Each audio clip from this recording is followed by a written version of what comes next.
Alrighty guys, welcome back. Could you shut?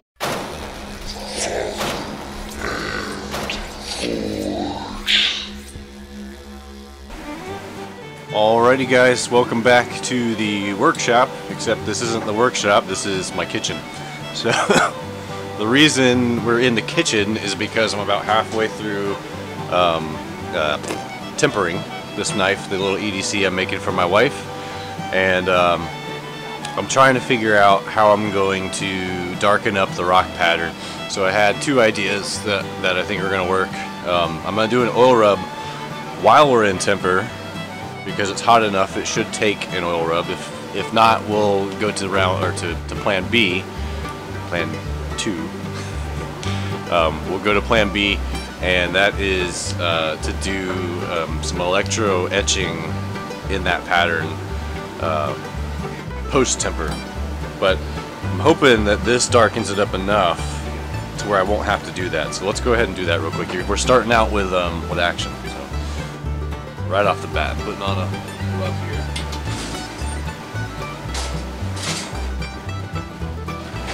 Let's see. All right, I'm just taking a little bit of oily oil. That's not working. So we're gonna go back into temper. I'm gonna leave some oil on it while it's in temper, and we'll see what it looks like in about another hour. Typically when I temper, once I get a good heat treat on it, I'll temper in an oven. For 1095 steel, I usually stay about 375 for at least 2 hours, if not 3 hours. Sometimes I'll go up to like 400 range, but it's usually somewhere between 375 and 400. Usually about 2 to 3 hours, depending on the size of the blade, what I was doing with it, or what it's going to be used for. So there's a lot of different factors to consider. But for this knife, I think 2 hours is probably good. I'm going a little bit over 2 hours, but we're staying with the 375 range, and yeah, so this thing's got to cook for another hour. When it comes out, we'll do the electro etch if it's not black yet, and we'll go from there. We'll do some handle scales today. Alright, just pulled it out of the temper, let it cool off. It is tempered. It's got some nice little flexibility to it. You can't really see too well on camera, but I can feel it, see it here in person. So I know it's flexible, I know it's tempered. No gas forge works. I'm not going to put it in a vise and try to break it. But I'm pretty confident in my my tempering and heat treat abilities. So that was just a stab at gas forge because he was telling me to put it in a vise. But anyway, so now what I'm going to do is I got to try to darken these areas up. I know they look kind of dark on camera, but they're really not. They're pretty light. So I'm gonna do an electro etch. I don't know if that's the correct terminology. I'm sure there's a term for it. Typically, what I would use this for is etching in like a maker's mark onto the blade, and I've done that a couple times. It works pretty well.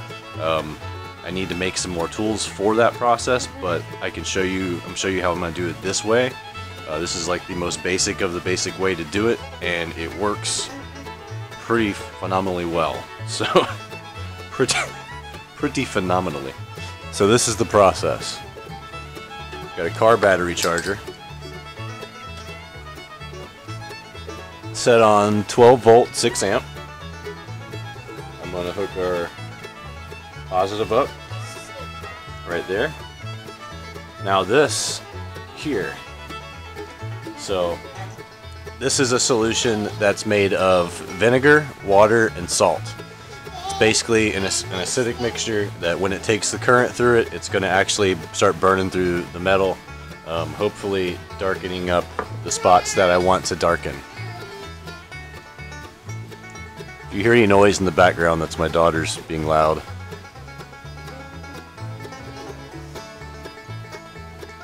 So I'm going to take my positive, or I'm sorry, my ground, not my positive. My positive's on the knife. I'm going to take my ground and just kind of clip it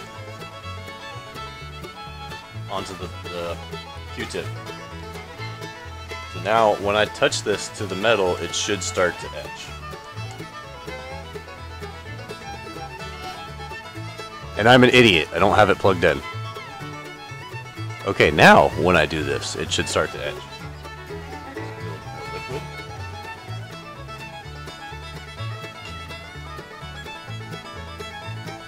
Alright, so I'm going to play with this, get it darkened up, and then I'll show you the results.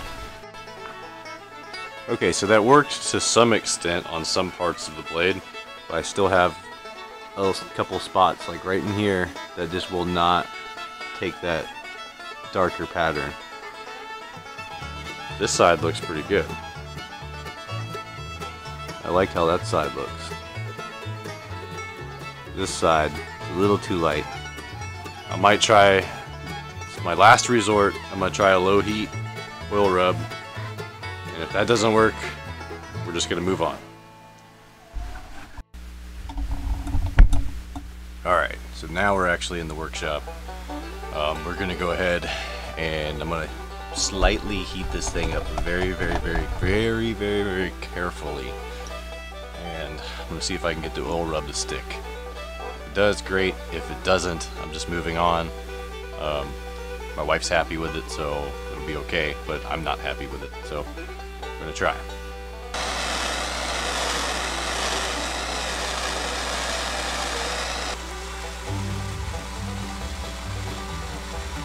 I'm going to continue on flattening this handle. It's pretty flat, but there's a couple spots I gotta make sure it's nice and even. Gotta get this thing as flat as possible so it fits nicely to the scales. These are the scales we'll be using today. These are from Exotic Blanks, again. Now, my wife has very stubbornly insisted that one side be this side and one side be this side, so it's gonna have two different colors, but it'll still look cool. Me personally, I would have gone those on the outside or that on the inside. It matches very nicely. You got some pinks and oranges in here and whatnot. But she was very insistent that she wants a lot more pink on the outside on the inside handle.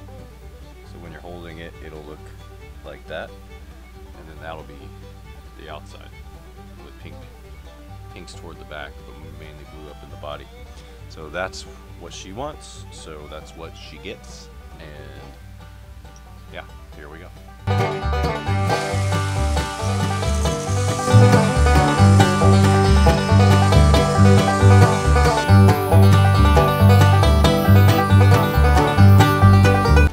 So now I've got the tang mostly flat. I might have to hit a couple little spots here and there, but it's lining up really well with the scales, so I'm happy with where it's at right now. Now I've got to go like true old man mode and get the reading glasses out because I can't see up close anymore, and I want to do some spine filing. I'm going to do like a half round, a triangular half round all the way down into where the tang is inside the handle. So I really need to be able to see that detail. I need to clean these as well. But yeah, but that's the plan. So we're gonna move forward with that. Hopefully that turns out looking pretty cool, and then we'll keep going. Still filing away.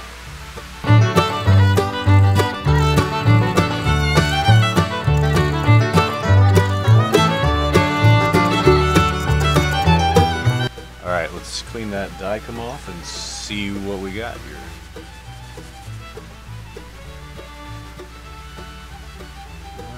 Yeah, I don't know if you can see that too well. I'm going to have to take some pictures and put them up on the Instagram. That came out a million times better than my last attempt. Alright, now I'm going to drill out the handle scales. I'm going to do this really nice and slow because I have noticed that when you do it this way, there's a chance of you popping through the other side and taking a big chunk out of it. I want to go real slow.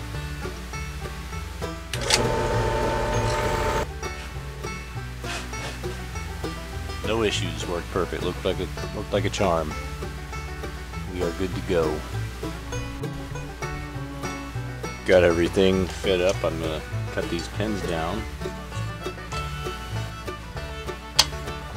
Alright, so now what I'm gonna do is kind of like a mock fit up. I'm gonna put some like just cheapo glue in there just to hold it together for a few minutes so I can get a rough shape of the handles. And this way what I'll be able to do is take them back off, reshape them, because I want a good transition into the handle from the blade. But what I can do now is go ahead and rough out my my basic shape, and then we'll go from there.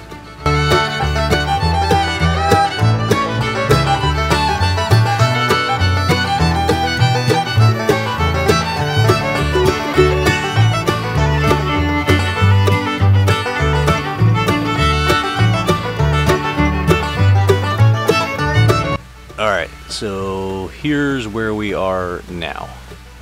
I think we're at a pretty safe point. I'm going to go ahead and do the glue up, and then we're going to put some more facets in the handle, and we'll trim it all down and make it look pretty.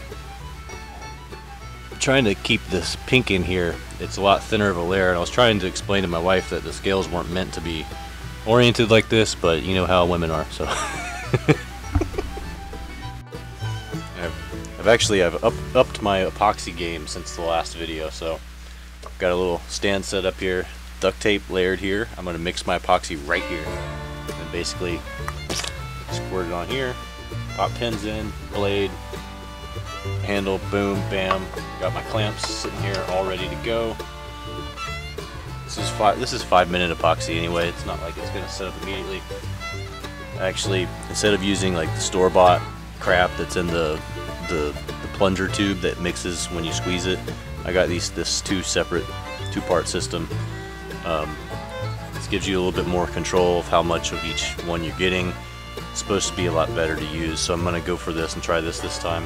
This is also 5-minute.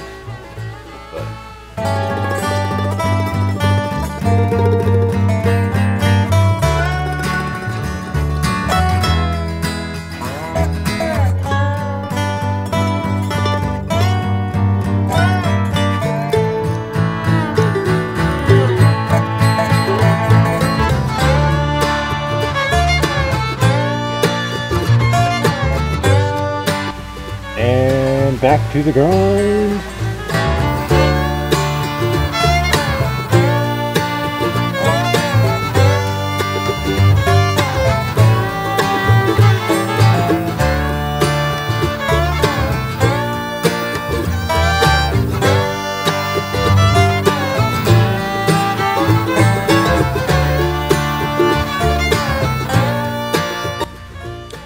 Alright, so here's the progress update.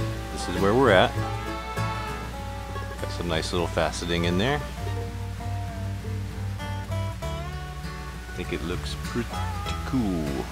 I'm going to leave it as is. I'm going to start hand sanding, get it all shining up, and I will show you the results of that.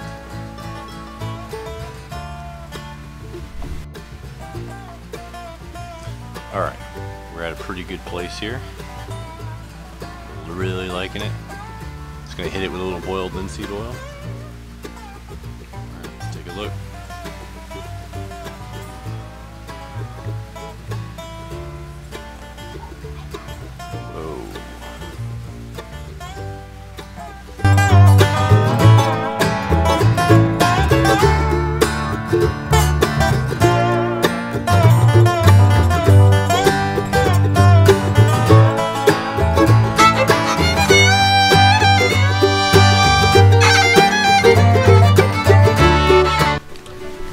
I'm really pleased with how that turned out. That turned out really cool.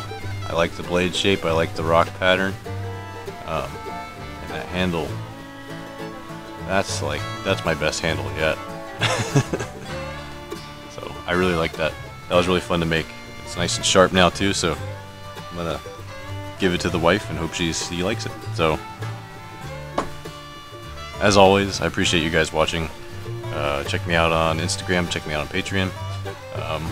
Always posting a lot of stuff on Instagram, really active on there, so definitely would love to hear from you on there. Leave me comments below if there's anything different you'd like to see, or you have any questions for me about the process. We'd be more than happy to answer them. As always though, Thank you for watching, and I will see you guys in the next video.